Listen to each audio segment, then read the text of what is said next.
আসসালামু আলাইকুম দর্শক, welcome to jasmine kitchen recipe channel. আজ আমি বানাবো দিল্লির খুবই জনপ্রিয় একটি শরবত, যার নাম হচ্ছে মহাব্বত কা শরবত বা ভালোবাসার শরবত। এই ইফতারে বা প্রচণ্ড গরমে এই শরবতটি বানিয়ে খেতে পারেন। এই শরবতটি খেতে কিন্তু দারুণ লাগে। আশা করছি রেসিপিটি আপনাদের ভালো লাগবে। ভিডিওটি ভালো লাগলে চ্যানেলটিকে সাবস্ক্রাইব করে পাশে থাকবেন। এখানে গ্যাসের উপর কড়া বসিয়ে দিয়েছি। কড়ার উপর দিয়ে দিচ্ছি 500 গ্রাম মতো লিকুইড দুধ। এবার দুধের উপর দিয়ে দেবো পরিমাণ মতো চিনি। চিনিটা আপনারা যে যার হিসেবে দেবেন। আপনারা যে যারা মিষ্টি খেতে পছন্দ করেন সেই হিসেবে চিনিটা দেবেন। এখান থেকে আমি 1 চামচ দুধ তুলে নিচ্ছি বাটিতে। বাটিতে আমি গুঁড়ো দুধ গুলে নেব 1 প্যাকেট 10 টাকার দামের। এই গুঁড়ো দুধটা দিলে দুধটা কিন্তু ঘন হয়, আর এই শরবতটা যত ঘন দুধে করবে ততই কিন্তু খেতে টেস্টি হয়। গুঁড়ো দুধটা ভালো করে গুলে নিচ্ছি যাতে কোনো গোটা গোটা ভাব না থেকে যায়। তারপর এই গুঁড়ো দুধের মিশ্রণটা লিকুইড দুধের মধ্যে দিয়ে দেবো।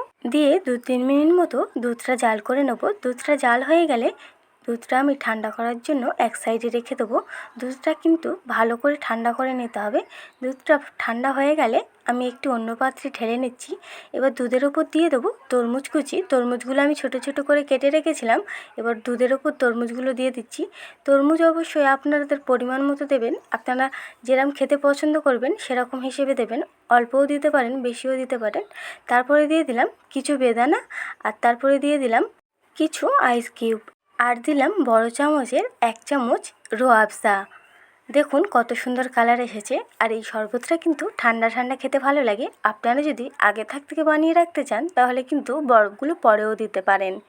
এই তো তৈরি হয়ে গেল খুব সহজ পদ্ধতিতে মহাব্বত কা শরবত বা ভালোবাসার শরবত। এই শরবতটি অবশ্যই একবার বানিয়ে দেখবেন। এই শরবতটা খেলে কিন্তু মন প্রাণ সব ঠান্ডা হয়ে যায়। শরবতটা খেতে কিন্তু দারুণ লাগবে। একবার খেলে বারবার খেতে ইচ্ছা করবে। আশা করছি আজকের রেসিপিটি আপনাদের কাছে ভালো লেগেছে। রেসিপিটি ভালো লাগলে অবশ্যই একটি লাইক করবেন, চ্যানেলটিকে সাবস্ক্রাইব করে দেবেন। এই প্রচণ্ড গরমে এই শরবতটা কিন্তু নিজেরাও বানিয়ে খেতে পারবেন। আর হঠাৎ করে কোনো অতিথি এসে গেলে অতিথি আপ্যায়নেও কিন্তু এই শরবতটা বানিয়ে দিতে পারেন। এই শরবতটা যেরকম দেখতে আকর্ষণীয়, খেতেও কিন্তু দারুণ লাগে। এই শরবতটি ছোট থেকে বড় সকলেই পছন্দ করবে। শরবতটি আমি 2টি গ্লাসে সার্ভ করে নিয়েছি, আর এর উপর ছড়িয়ে দিচ্ছি কিছু বেদানা, দেখতে আরও সুন্দর লাগে। ভিডিওটি দেখার জন্য ধন্যবাদ। আল্লাহ হাফেজ।